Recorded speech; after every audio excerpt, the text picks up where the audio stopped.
Good afternoon, friends. First of all, I would like to thank Raj and Tiana, co-founders of Impact Business Management Group, who have provided me this opportunity to share some thoughts on the subject of GST. Friends, our topic for today's discussion is preparing GST returns from any software.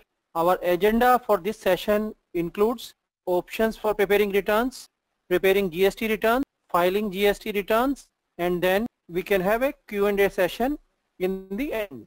Let us start our discussion with options available to taxpayer for preparing GST returns. The first option which a taxpayer has for preparation of his return is to use compliance software for preparing the GST returns. He needs to enter invoice level data for all his outward supply of goods or services and inward supply of goods or services in the compliance software. Once this is done, the compliance software will prepare his GST returns, that is GSTR1, and upload the data of outward supply of goods or services in Excel or CSV format at GSP portal, and from there, after validation of the data, it will be uploaded to GST portal. Similarly, compliance software will download the data of inward supply of goods or services in Excel or CSV format from GST portal. This is return GSTR2, which the taxpayer needs to reconcile with his own purchase register, and after reconciliation he needs to upload it at GSP portal. This option will be more suitable in case where the total number of invoice which a taxpayer has is very limited. However, in case the total number of total number of invoices which a taxpayer has is large, then manual feeding of invoice level data into compliance software may not be a viable option. This is more so when a taxpayer is maintaining his accounts on ERP, SAP, Tally, Busy, or any other in-house developed accounting software. So this compliance software has a facility of import or export of data in Excel or CSV format from and to these accounting systems. The data of sales register or outward supply of goods or services and purchase register, which is inward supply of goods or services, can be exported in Excel and CSV format from ERP, SAP, Tally, Busy, or any other in-house developed accounting software to compliance software. And thereafter, compliance software can prepare GST return and upload at GSP portal. Similarly, compliance software can download the data from GSP portal in Excel or CSV format, make the reconciliation of data with the data of accounting systems, and then upload reconciled data at GSP portal. Compliance software can also export reconciled data in Excel CSV format to ERP, SAP, Tally, Busy, or other accounting software, in-house developed software which the taxpayer is using.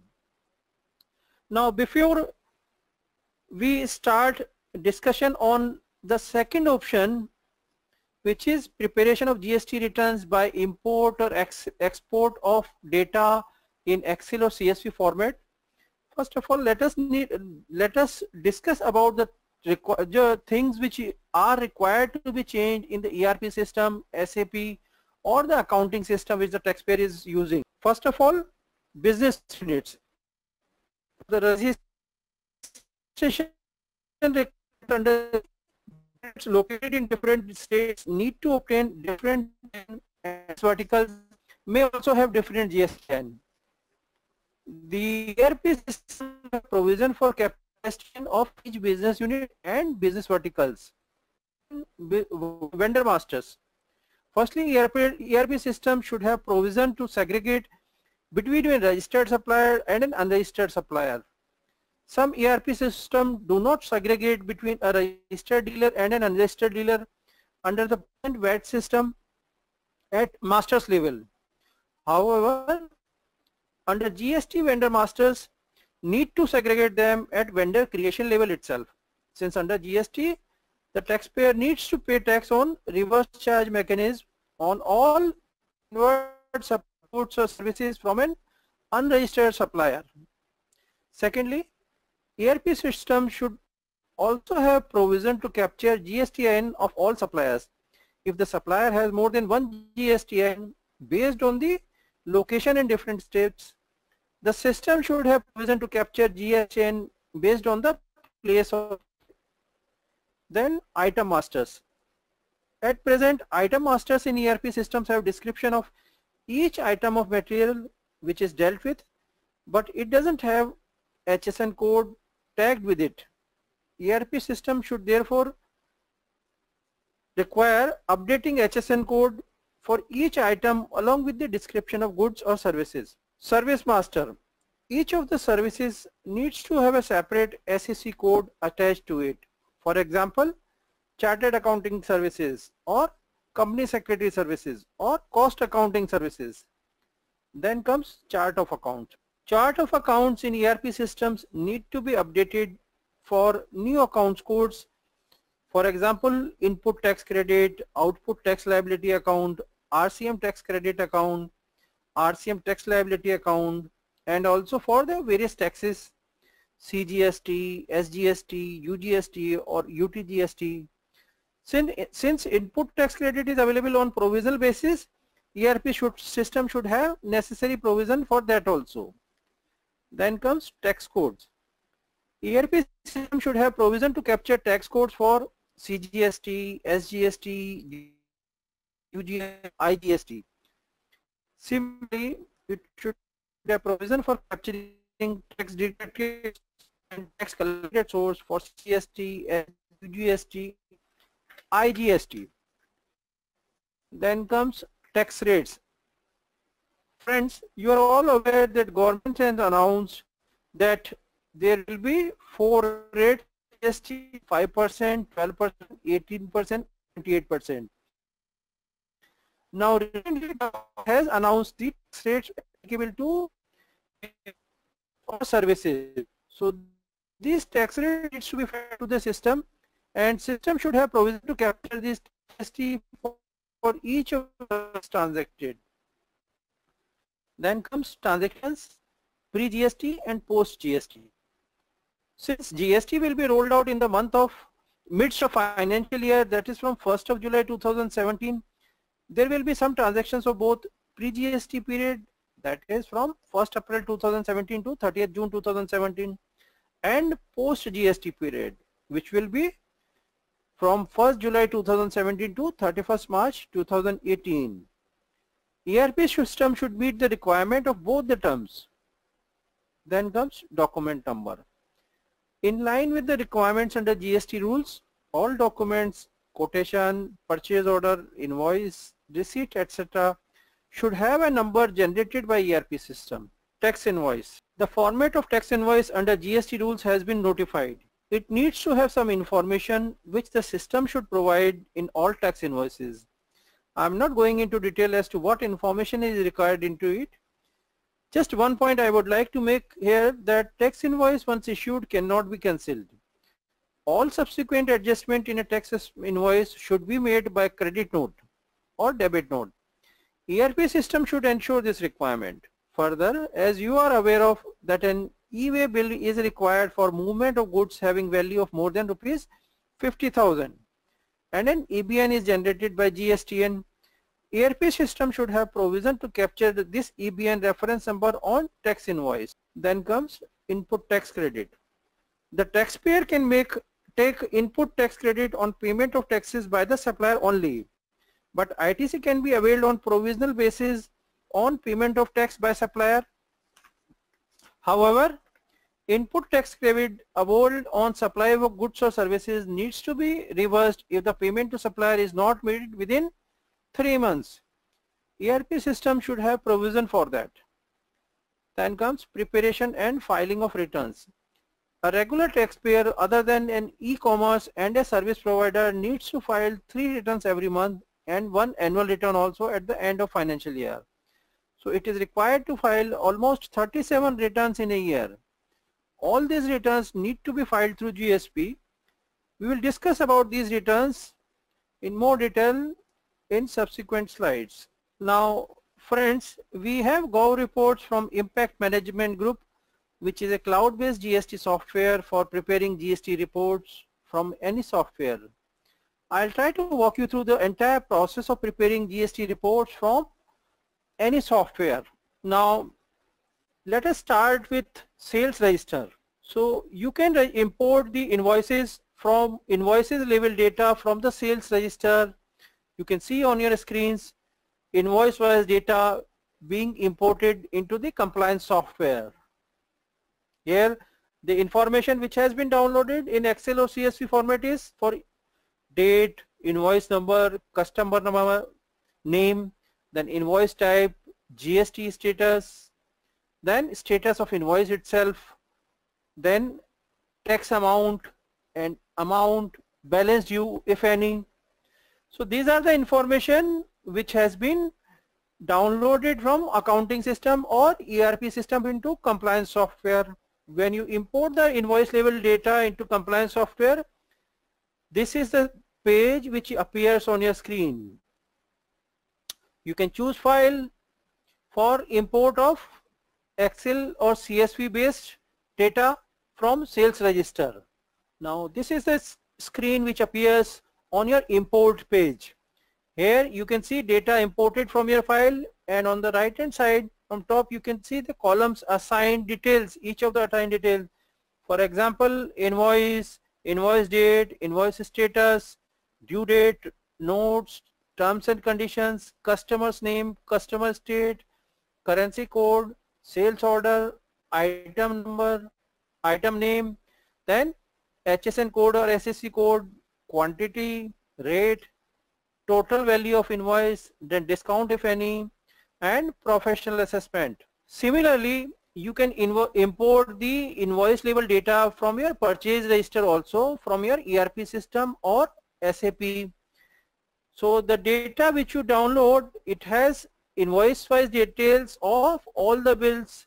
For example, the information which is contained here is date, bill number, supplier's name, bill type, GST status of the supplier, status of bill, whether it is open, paid, overdue or otherwise, then tax amount involved in the invoice and the net amount, and balance due. When you are importing the data of purchase register from your ERP system, this is the import bill page which appears on your screen.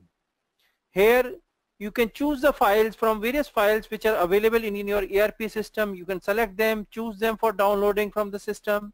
Now here you have the match fields of all the bills. The columns assign details for each bill size, bills, bill's date, bill status, due date, notes, terms and conditions, supplier name, supplier state, currency code, purchase order, item number, item name, HSN code or SSC code, then quantity, rate, total, discount if any has been given to the vendor, then professional assessment. You can also import your banking transactions details from your ERP system. Why do you need to import banking transaction details? Because you are making the payment of taxes in the form of CGST, SGST, IGST or UTGST, and penalty on interest also. So you can import the data from your bank register. The information which is downloaded contains the date, description of a particular item, account, withdrawals, deposit and balance amount in your bank account.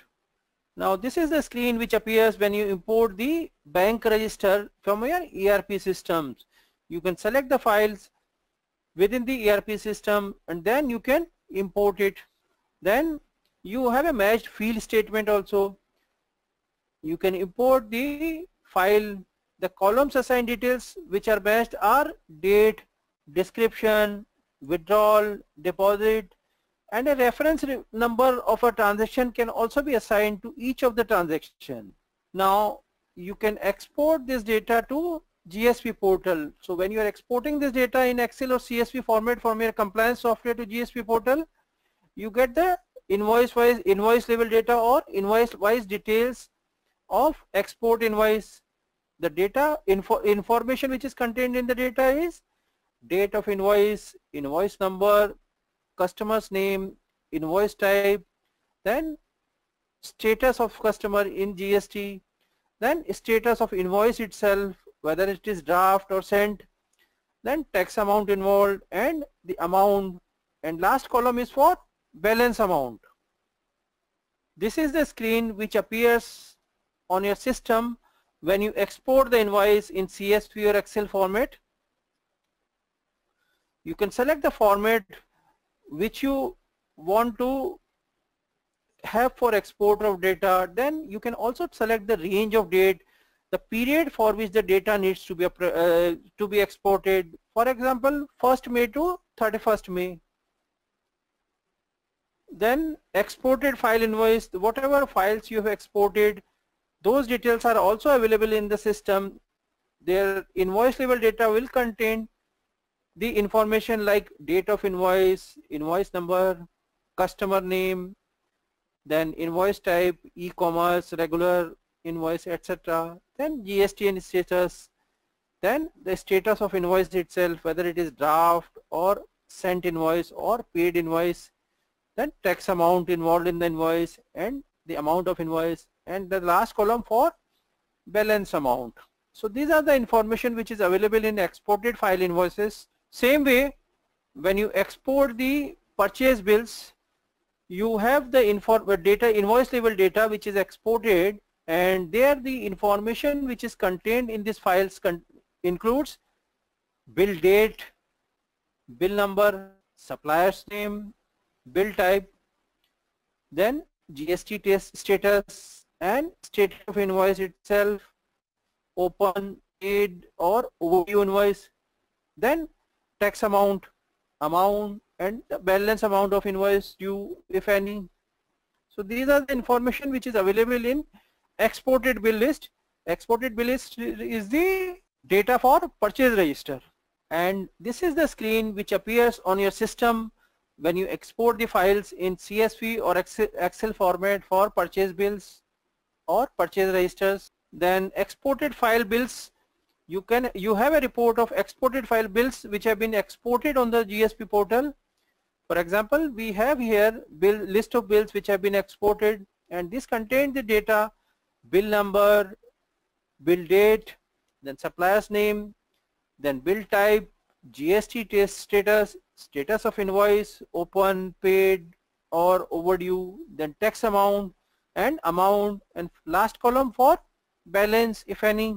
Same way you can export the bank level bank data also, and the information which is contained in the file which is exported is date, description of transaction, then account, withdrawals or deposits, and the balance amount in the bank account. These are the information which is exported in the file for banking transactions. And when you export the banking transaction, this is the screen which appears on your screens. So here you can select the range, means say 1st May to 31st May for bank transaction. Then you can also select the format which is supported by the system, for example CSV format or the Excel format, and you can export the data. Then after you exported the data, you can have a report in the form of exported file statement, which will have all the bank level data which has been exported to the system, and this report will contain the information like date of transaction, description of transaction, account, withdrawals or deposits, and the balance amount. Then for API integration, we have invoice list and invoice list. This can be integrated with the existing system. So it will download the invoice level data from your sales register, which will contain the information like date of invoice, invoice number, customer name, invoice type, GST status, status of invoice itself, draft, paid or sent, then tax amount, and it can be integrated with Tally, ERP or EcoGreen or any other accounting system it can be integrated with. For example, we have the screenshot of how when you import the data from the Tally, you have Tally login ID and password. Once you log in, thereafter you can import the data from the Tally, and once the data is imported from the Tally, here we have the summary of sales register which has been imported from the Tally.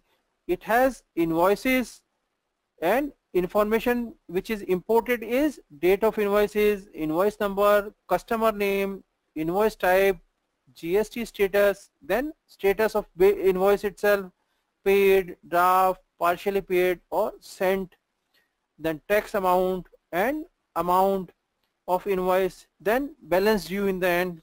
Now coming to reconciliation, you can have reconciliation of the data which you have imported from your accounting system into compliance software. Compliance software can do the reconciliation of various returns, for example GSTR 1A and GSTR 2A with the data which is available in your accounting system. It can give you an exception report of data which is not matching between the data downloaded in the form of GSTR 1A or GSTR 2A. And once then you need to sort out about the problems involved in non-reconciliation of these data. In case there is an error from your side, you can always rectify it. In case there is an error from other party side, then you need to communicate to him and then get the data rectified from his side. And once all the reconciliation work is done, thereafter you can submit the final return GSTR 1 or GSTR 2 to GSP portal. Now since there is a reconciliation of mismatched data, there may be mismatched data of input tax credit. You might be claiming the higher amount of input tax credit, but the system is showing the lower amount of input tax credit available to you in electronic credit ledger. Then what you need to do is you need to reconcile the electronic credit ledger with your input tax credit account which you are maintaining in your accounting systems. So here we have the provision in the software where you can drill down the information to invoice level data and try to find out where the problem is, where the error is happening, and once you identify the error, then you can find out a solution for it. Similarly, you can also have some mismatched data in case of tax liability. So you need to reconcile your electronic liability register balance with your tax liability in your accounting reports. Here again you can drill down the tax liability to invoice level data and then see where the error is happening. Friends, so this was the brief presentation on how GST returns can be prepared using various kinds of softwares like ERP system, SAP or any other in-house accounting software by importing the sales register and purchase register. When I'm saying sales register and purchase register, I mean importing invoice level data of sales register and purchase register from your ERP system or accounting system into the compliance software and then making a return or making a reconciliation of the data which the taxpayer has downloaded from GST portal. Now friends, if you have got any questions or queries on this presentation, we can take up those. I will try to answer all your queries. Yes please, do we have any questions on the presentation so far? Hello? Yes Vinod, I can't find any questions as of now. Okay. Friends, in case you have any questions on a later date also, you can please send us an email and we will try to answer all your questions, all your queries, but you need to allow us 24 hours time to answer your queries. I think everyone happy with your presentation. There's no queries Thank at you, all. friends. So no queries at all, Vinod. Shall we complete this webinar? Okay. Thank you. Okay. Thank you. Thank you for participating in the webinar.